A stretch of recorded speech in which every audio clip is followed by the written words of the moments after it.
ഈ കല്ലുവെച്ച നുണ സത്യമെന്ന മട്ടിൽ അവതരിപ്പിക്കാനുള്ള അസാധാരണ സിദ്ധി നമ്മുടെ മുഖ്യമന്ത്രിക്കുണ്ടെന്ന് നേരത്തെ പറയുകയുണ്ടായി.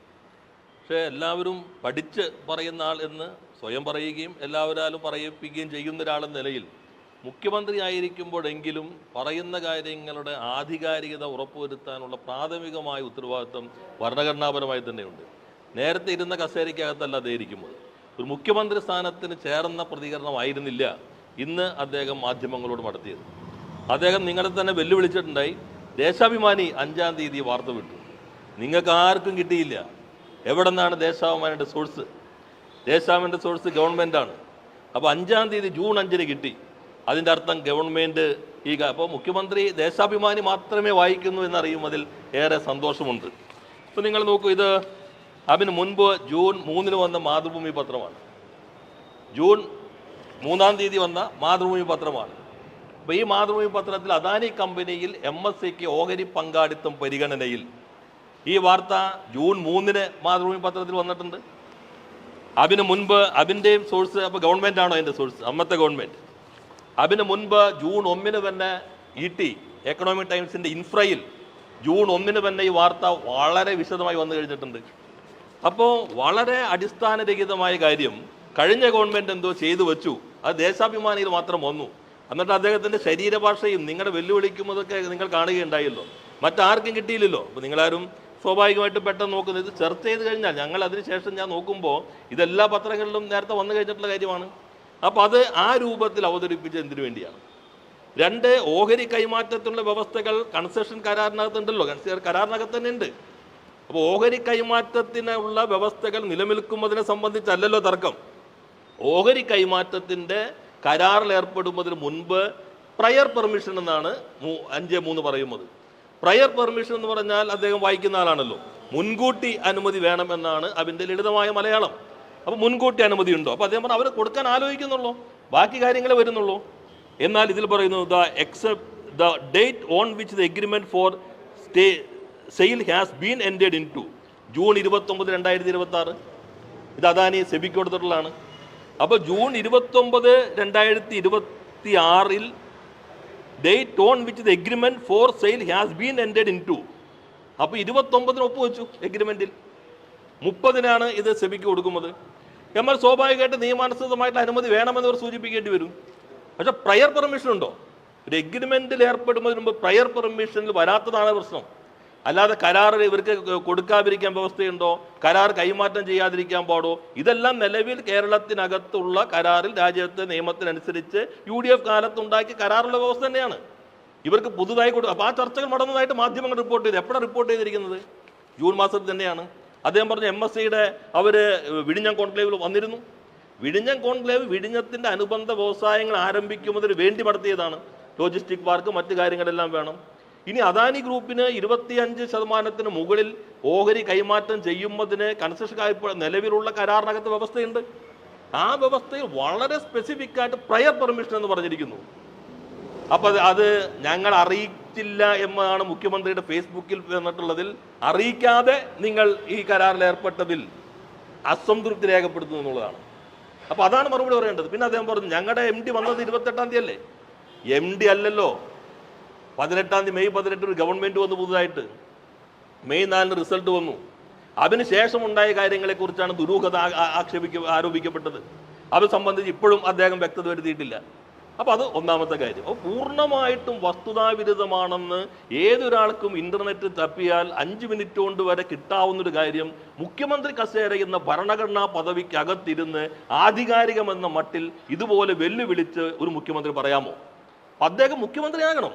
പ്രതിപക്ഷ നേതാവിൻ്റെ ശരീരഭാഷയും വെല്ലുവിളികളും അല്ല വേണ്ടത്, മുഖ്യമന്ത്രിയാകണം. ഇതിനാണ് മറുപടി പറയേണ്ടത്. എങ്ങനെ പ്രയർ പെർമിഷൻ ഉണ്ടോ? കാരണം എഗ്രിമെൻറ്റിലേക്ക് ഒപ്പിട്ടു എന്നവർ കൊടുത്തിട്ടില്ലേ? നിങ്ങൾ ഈ വ്യവസ്ഥകൾ എന്തെല്ലാം കൊണ്ടുവരും. അല്ലാതെ ഓഹരി കൈമാറ്റത്തെക്കുറിച്ച് തർക്കമില്ല, അത് നിയമപരമായിട്ട് കരാറിനകത്തുണ്ട്.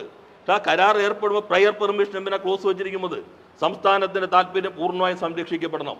അപ്പോൾ അത് സംരക്ഷിക്കപ്പെട്ടിട്ടില്ല എന്നുള്ളതാണ് ഏറ്റവും പ്രധാനപ്പെട്ട കാര്യം.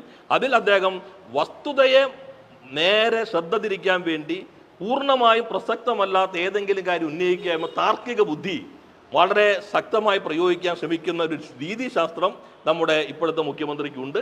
പ്രതിപക്ഷ നേതാവാകുമ്പോൾ കൊണ്ടതൊക്കെ അവർ തന്നെ പറഞ്ഞിട്ടില്ല, ഞങ്ങൾ അന്ന് പറഞ്ഞൊന്നും വസ്തുതയ്ക്ക് നിൽക്കാത്തതാണ്, ഇപ്പോൾ അതും ഞങ്ങൾ ചെയ്യാൻ ബാധ്യസ്ഥരല്ല എന്ന് അവരുടെ മന്ത്രിമാർ ഒറ്റയ്ക്ക് ഒന്നിച്ചുമൊക്കെ പറഞ്ഞുകൊണ്ടിരിക്കുന്നുണ്ട്. പക്ഷെ മുഖ്യമന്ത്രി ആകണ്ടേ? അപ്പോൾ ഡയറക്ടർ മാറിയല്ലോ എന്നല്ല പ്രശ്നം, അത് ചെറിയൊരു ഭാഗം മാത്രമാണ്. ഗവൺമെൻറ് മാറി, അല്ല ഡയറക്ടർക്ക് ഒരു തീരുമാനം എടുക്കാൻ പറ്റൂ? അത് പ്രായോഗികമായ ചില കാര്യങ്ങൾ മാത്രം. 2, അദ്ദേഹം പറഞ്ഞു പിണറായി വിജയൻ എത്ര വകുപ്പ് കൈകാര്യം ചെയ്തു? എന്നെ കൊണ്ടൊന്നും പറയിപ്പിക്കണ്ട. IT എന്തിനാ പിണറായി കയ്യിൽ വെച്ചത്? ഇതല്ലേ പറഞ്ഞത്. ഞങ്ങളുടെ കഴിഞ്ഞ ഗവൺമെൻറ് 2006-11 അന്ന് വ്യവസായ വകുപ്പ് മന്ത്രി എളമരം കരീം, അന്നത്തെ IT മന്ത്രി ആരാ? കൊച്ചുകുട്ടികൾക്ക് ഒരു അറിയാലോ, നമ്മുടെ VS അല്ലേ IT മന്ത്രി VS അല്ലേ? ഇനി ഞാൻ ക്രോസ് ചെക്ക് ചെയ്തിട്ടില്ല, കേരളത്തിൽ ആദ്യമായിട്ട് IT ഡിപ്പാർട്ട്മെന്റ് വരുന്നത് എൻ്റെ ഓർമ്മ ശരിയാണെങ്കിൽ നായനാർ മുഖ്യമന്ത്രി ആയിരിക്കുമ്പോഴാണ്. 96-2001 98 മറ്റാണ് ആദ്യമായിട്ട് IT ഡിപ്പാർട്ട്മെന്റ് വരുന്നത്. അത് മുഖ്യമന്ത്രി എന്ന നിലയിൽ നായനാർ തന്നെ ആയിരുന്നു ആ ചുമതല വഹിച്ചെന്നാണ് എൻ്റെ ഓർമ്മ. ഞാൻ ക്രോസ് ചെക്ക് ചെയ്തിട്ടില്ല പറയുന്നത്, ആദ്യത്തെ ഗവൺമെന്റിന്റെ. പക്ഷെ 2006 ഗവൺമെന്റ് 11 ഗവൺമെന്റ് എല്ലാവർക്കും അറിയാലോ. അതിനകത്ത് പിണറായി വിജയൻ എന്താ പ്രത്യേകമായിട്ട്? ഇപ്പോൾ നേരത്തെ വ്യവസായ വകുപ്പിന്റെ കയ്യിലിരുന്നൊരു വകുപ്പ് നേരെ എനിക്ക് വേണം എന്ന് പറഞ്ഞിട്ട് പിണറായി എടുത്തിട്ട് ആ വകുപ്പ് കൈവച്ചു, എന്നെ കൊണ്ടൊന്നും പറയിപ്പിക്കരുത് എന്നാണോ ഒരു മുഖ്യമന്ത്രി പറയേണ്ടത്? വിവരങ്ങൾ നോക്കണ്ടേ? താൻ പറയുന്നത് മുഖ്യമന്ത്രിയാണെന്ന് അറിയണ്ടേ? ഏതെങ്കിലും ഒരു രാഷ്ട്രീയ MLA-യോ അല്ലെങ്കിൽ അവർ പോലും ഉത്തരവാദിത്വം ഉണ്ടാവും, ജനപ്രതിനിധികളല്ലേ. മുഖ്യമന്ത്രി പറയുമ്പോൾ ഓരോ വാക്കും ഉറപ്പിക്കണ്ടേ? അപ്പോൾ പിണറായി വിജയൻ ആദ്യമായിട്ടാണ്, LDF ഗവൺമെന്റ് കാഴ്ചപ്പാടതായിരുന്നു, അത് തുടർന്നു. പിന്നെ അദ്ദേഹം പറഞ്ഞു പിണറായിക്ക് എന്താ ഇത്രയും വകുപ്പ് ഉണ്ടായല്ലോ. വകുപ്പുകളുടെ പ്രാധാന്യം മുഖ്യമന്ത്രിക്ക് ഇപ്പോഴും മനസ്സിലായിട്ടില്ല. നമ്മുടെ ഭരണനിർവഹണ റൂൾസ് ഓഫ് ബിസിനസ് മുഖ്യമന്ത്രി വായിച്ചിട്ടുണ്ടാവുമല്ലോ. നമ്മുടെ ഭരണ സംവിധാനത്തിനകത്ത് 3 സ്വയംഭരണ സംവിധാനമായ വകുപ്പുകളുണ്ട്. 1 ഫിനാൻസ്, 2 നിയമം, 3 പൊതുഭരണം. ഫിനാൻസിലേക്ക് ഇപ്പോൾ നിയമവകുപ്പ് നേരെ PSC നിയമനാണ്, ഡയറക്ട് റിക്രൂട്ട്മെന്റ് ആണ്. നമ്മൾ ഇൻഡസ്ട്രി അങ്ങനെയല്ല, അല്ലെങ്കിൽ അഗ്രികൾച്ചർ അങ്ങനെയല്ല, എഡ്യൂക്കേഷൻ അങ്ങനെയല്ല, പവർ അങ്ങനെയല്ല, ലേബർ അങ്ങനെയല്ല. സെക്രട്ടേറിയറ്റ് സ്റ്റാഫിനെയാണ് വയ്ക്കുന്നത്. നിയമവകുപ്പ് നേരെയാണ്, ധനവകുപ്പിലേക്ക് നേരെ എടുക്കുന്നുണ്ട്. പിന്നെ ഏത് വകുപ്പിൽ ആരിരിക്കണം എന്ന് തീരുമാനിക്കുന്നത് മറ്റ് വകുപ്പുകളെ സംബന്ധിച്ച് ഒറ്റ വകുപ്പുള്ളൂ, അത് പൊതുഭരണമാണ്. സാധാരണ മുഖ്യമന്ത്രിമാർ കയ്യിൽ വയ്ക്കും, കാരണം എല്ലാ വകുപ്പുകളുടെ ഏകോപനത്തിൻ്റെ വകുപ്പാണ്. പക്ഷെ ധനകാര്യത്തിൽ ഏത് പുതിയ കാര്യങ്ങൾ വന്നാലും സാമ്പത്തികമായി ബാധ്യതയുണ്ടോ എന്ന് പരിശോധിക്കാനായി നമ്മുടെ ഭരണ സംവിധാനത്തിൽ ഭരണഘടനാനുസൃതമായി തന്നെയുള്ള കാര്യങ്ങൾ ചെയ്യാനുള്ള വകുപ്പാണ് ധനവകുപ്പ്. 2 കരാറുകൾ സംബന്ധിച്ച്, പുതിയ നിയമത്തെ സംബന്ധിച്ച്, ഏത് കാര്യങ്ങളെ സംബന്ധിച്ച് നിയമപരമായിട്ടുള്ള അഡ്വൈസ് നൽകേണ്ടത്, അത് ചെയ്യേണ്ട വകുപ്പ് സ്വയംഭരണ സ്വഭാവമുള്ള വകുപ്പാണ് നിയമവകുപ്പ്. ഇതാണ് 2 പ്രധാന വകുപ്പുകൾ. പിന്നെ പൊതുഭരണം. ഇത് 3ഉം ഒന്നിച്ച് കയ്യിൽ വയ്ക്കുമ്പോൾ അപകടമാണ് ഞങ്ങൾ സൂചിപ്പിച്ചത്. തുറമുഖം സ്വാഭാവികമായിട്ടും മുഖ്യമന്ത്രി എടുക്കുന്നു. തുറമുഖം എടുക്കുമ്പോൾ തുറമുഖത്തിന്റെ അധിക ബാധ്യത കരാറിനകത്ത് നിയമപരമായി നിൽക്കുമോ എന്ന് അദ്ദേഹം തന്നെ പരിശോധിക്കുന്നു. ധനപരമായി സംസ്ഥാനത്തിന് എന്തെങ്കിലും ബുദ്ധിമുട്ടുണ്ടാകുമെന്ന് അദ്ദേഹം തന്നെ പരിശോധിക്കുന്നു. അത് പരിശോധിക്കേണ്ട താഴെയുള്ള ഉദ്യോഗസ്ഥരെ അദ്ദേഹം തന്നെ നിയോഗിക്കുന്നു. ഇതാണ് ഒരു ക്രോസ് ചെക്കിംഗ് മെക്കാനിസം ഭരണ സംവിധാനത്തിനകത്ത് ഉണ്ടാകണം. കളക്റ്റീവ് റെസ്പോൺസിബിലിറ്റിയുടെ പ്രാഥമികമായ പാഠം എന്ന നിലയിലാണ് നമ്മുടെ റൂൾസ് ഓഫ് ബിസിനസ് അങ്ങനെ വിഭാവനം ചെയ്തിട്ടുള്ളത്. അതിലേറ്റവും കീ പോസ്റ്റുകൾ 3ഉം, കീ മിനിസ്ട്രി പോർട്ട്ഫോളിയോ 3ഉം കയ്യിൽ വയ്ക്കും അതിൻ്റെ പ്രത്യാഘാതമാണ്. അല്ലാതെ ഏതൊക്കെ വകുപ്പ് കയ്യിൽ വെച്ചാലും ഈ പ്രശ്നമില്ല. ഇപ്പം ഇൻഡസ്ട്രി, അഗ്രികൾച്ചർ, ലേബർ ഒരാൾ കയ്യിൽ വെച്ചു, ഒരു പ്രശ്നമില്ല. കാരണം അതെല്ലാം ഇപ്പോൾ ഇൻഡസ്ട്രി കൈവയ്ക്കുന്ന ഞാൻ ധനകാര്യമാണ്, ധനകാര്യത്തിലേക്ക് അയക്കണം, ഇനി അല്ലെങ്കിൽ മുഖ്യമന്ത്രിക്ക് അയക്കണം. ഏത് വകുപ്പാണെങ്കിലും അവസാനം മുഖ്യമന്ത്രി കാണണം, നയപരമായ കാര്യങ്ങളാണെങ്കിൽ. അപ്പോൾ അതെല്ലാം ഒറ്റാളിലേക്ക് കേന്ദ്രീകരിക്കുന്നു. ആ പ്രശ്നം പറയുമ്പോൾ അതെല്ലാം മറുപടി പറയേണ്ടത് എല്ലാവരും കൂടി സമ്മതിച്ചു. അപ്പോൾ അവർ സമ്മതിക്കുമ്പോൾ പഠിച്ച കാര്യങ്ങൾ പറയുന്ന ആളെന്ന നിലയിൽ ഭരണ നിർവഹണത്തിൽ ഇങ്ങനെ ക്രോസ് ചെക്കിൻ്റെ ബാലൻസിങ് മെക്കാനിസം നഷ്ടപ്പെടും.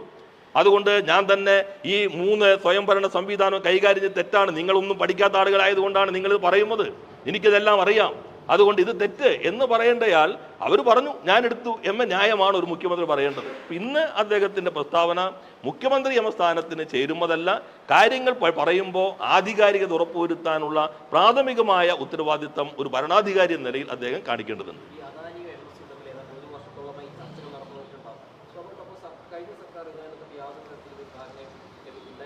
ഇല്ല, സർക്കാരിന് മുമ്പിൽ വന്നിട്ടില്ല, എൻ്റെ ശ്രദ്ധയിലില്ല. ഇപ്പം ഞങ്ങൾ വിഴിഞ്ഞം കോൺക്ലേവ് നടത്തുമ്പോൾ അവരുണ്ടായിരുന്നല്ലോ. അവർ ആ ചർച്ചയിലെല്ലാം തന്നെ ലോജിസ്റ്റിക് പാർക്ക്, അവിടുത്തെ മറ്റു കാര്യങ്ങളല്ലാതെ ഇനി ഞാൻ പറയട്ടെ, ഒരു ഗവൺമെൻറ് ഉള്ള സമയത്ത് ചർച്ചകൾ നടത്താം, കരാർ പ്രകാരം നടത്താം. നിങ്ങൾ ഈ ചർച്ചകളുടെ ഭാഗമായി അവർ രണ്ടുപേരും നടത്തിക്കൊണ്ടിരിക്കുന്നു. അവർ തീരുമാനത്തിലേക്ക് എത്തുമ്പോൾ നിങ്ങളൊരു എഗ്രിമെന്റിലേക്ക് പോകുന്നു. ആ എഗ്രിമെന്റ് ഒപ്പുവെച്ചതായിട്ട് സെബി അറിയിക്കുന്നു. കണ്ടീഷൻ ഉണ്ട്, സെൻട്രൽ സ്റ്റേറ്റിന്റെ ഇത് വേണം. പക്ഷെ പ്രയർ പെർമിഷനാണ്. നിങ്ങൾ എഗ്രിമെന്റ് ഒപ്പുവെച്ചിട്ടുള്ള അംഗീകാരമല്ല, റാറ്റിഫൈ ചെയ്യലല്ല ചെയ്യുന്നത്, അല്ലെങ്കിൽ ഒപ്പുവെച്ചിട്ട് അനുമതി കൊടുക്കലല്ല ചെയ്യേണ്ടത്. ഇതിന് പ്രയർ പെർമിഷൻ ഓഹരി കൈമാറ്റം കൊടുക്കാമെന്ന് പറഞ്ഞ് എഗ്രിമെന്റിലേക്ക് പോകുന്നതിന് മുമ്പ് എന്തുകൊണ്ട് ചർച്ച ചെയ്തില്ല? അപ്പോൾ അദ്ദേഹം പറയുന്നത് ഞങ്ങളുടെ MD വന്ന് ഇത്രാം തീയതി അല്ലേ, അതിന് മുമ്പ് ദേശാമാൻ്റെ, അതാണോ മറുപടി?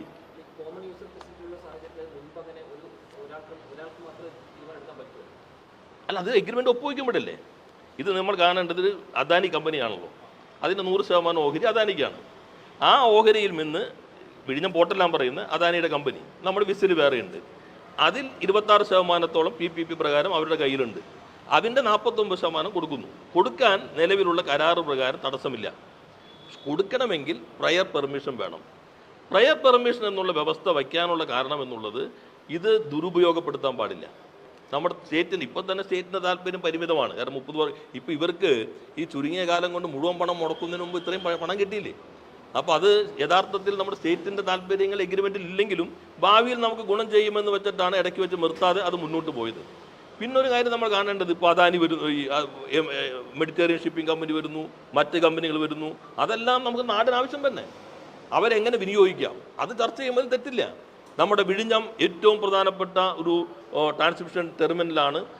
അന്തർദേശീയ കടൽ പാതയുമായിട്ട് ഏറ്റവും അടുത്ത് കിടക്കുന്നതാണ്. നാച്ചുറലായിട്ടുള്ള ആഴമുള്ളതാണ്.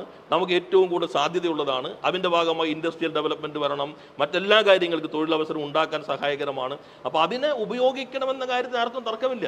ദുരൂഹതയിലാണ് പ്രശ്നം. അതിനാണ് മറുപടി പറയേണ്ടത്. അതിനു പകരം പുകമുറ സൃഷ്ടിച്ചുകൊണ്ട് ഓടിപ്പോവുക എന്ന രീതി മുഖ്യമന്ത്രി സ്ഥാനത്തിന് ചേരുന്നതല്ല.